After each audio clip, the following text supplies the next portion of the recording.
So obviously been out for most of the past week. Yesterday we spent a good chunk of the show on Jaylen Brown's Team USA snub, so I didn't get a chance to chime in at all regarding Matthew Judon apparently being pissed that he didn't get an extension from the Patriots this offseason. And on the one hand, I kind of can't blame him, considering Elliott Wolf has been handing out extensions like Halloween candy to pretty much everyone else on the team the last few months. The most recent were Jelani Tavai and Ramondre Stevenson, right?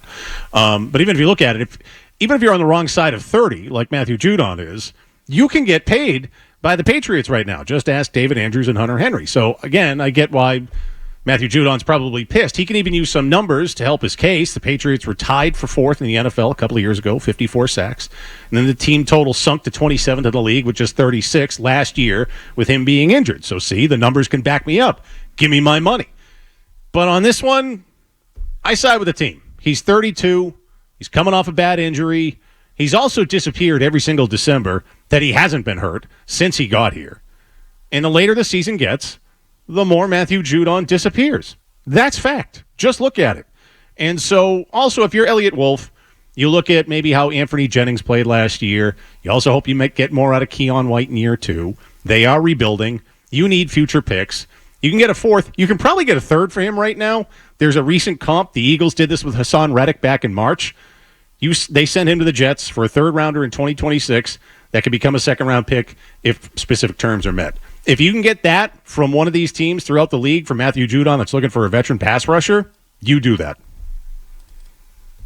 617-779-0985, again, is your number. You call them whatever you want. I do want to do some Patriots today because we haven't done a lot of Patriots all week long, so I do want to turn to the Pats. Judon is one of the newsier items on the team as it stands right now. I think Joe Murray also has a Patriots item. Yeah, mine's more betting related, but it's about who will be the week one starter for the New England Patriots. And I'm going to tell you right now, guys, Drake May is not going to be the quarterback week one. The betting odds at the moment, this was from Bet Online, it's Jacoby Brissett minus 265 to be the week one starter for the Patriots. So for the average bettor, that's $265 to win 100.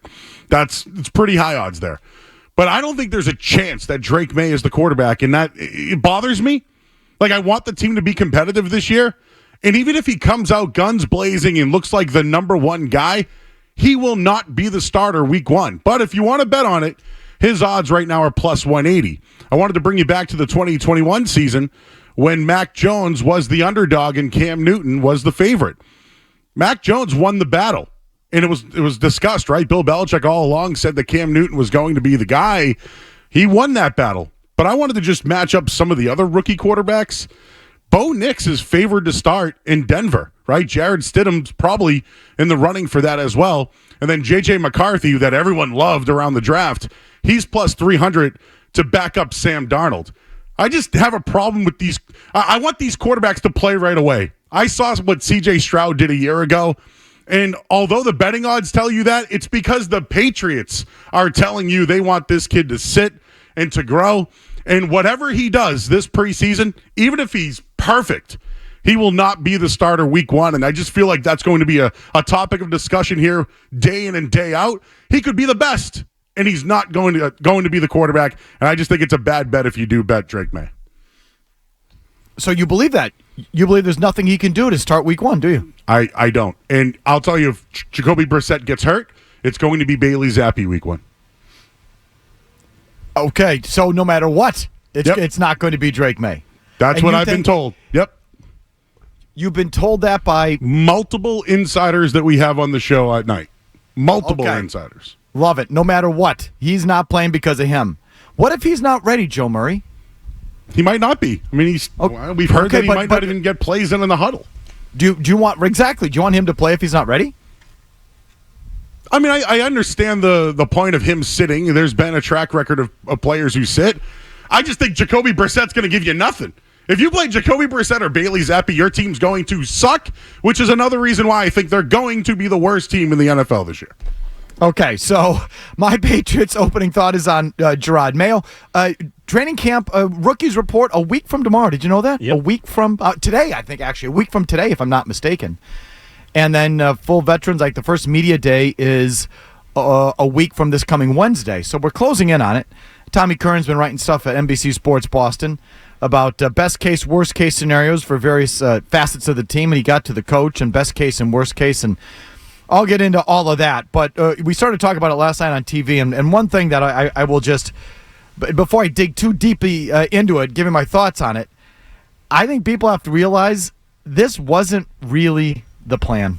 It wasn't the plan. This is not what the Crafts had envisioned. I mean, I asked Tommy last night, if the Crafts could do this all over again, do you think they might? And, take a different path and do things differently? And he said, definitely 100%. And I agree. And let me just tell you what I mean by this.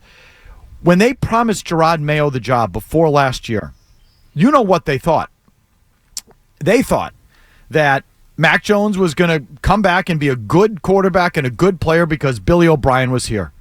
So they thought that they would be a good team, that Bill Belichick would be closing in on Shula's record. They would have a representative season, 10 wins, 9 wins, 11 wins.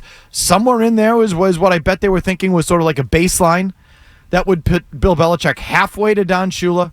Mac Jones would have been resurrected under Bill O'Brien. That means Bill Belichick coaches this upcoming season, 2024. He sets the record. Mac Jones is solidified as the franchise quarterback. Things get even a little bit better. And now Jeord Mayo steps into a ready-made situation with a team that has a foundation and is on the ascent, which is where you would put the first-time head coach, positional coach, linebacker coach. That's when you would put him in that situation. That's when that makes sense, right? He makes no sense in it with a rookie quarterback and a complete rebuild. He makes no sense in this situation. To me, I'm not high on the team. It starts with the coaching and the coaching decisions and everything that they've built up around the roster, never mind the roster itself, which blows.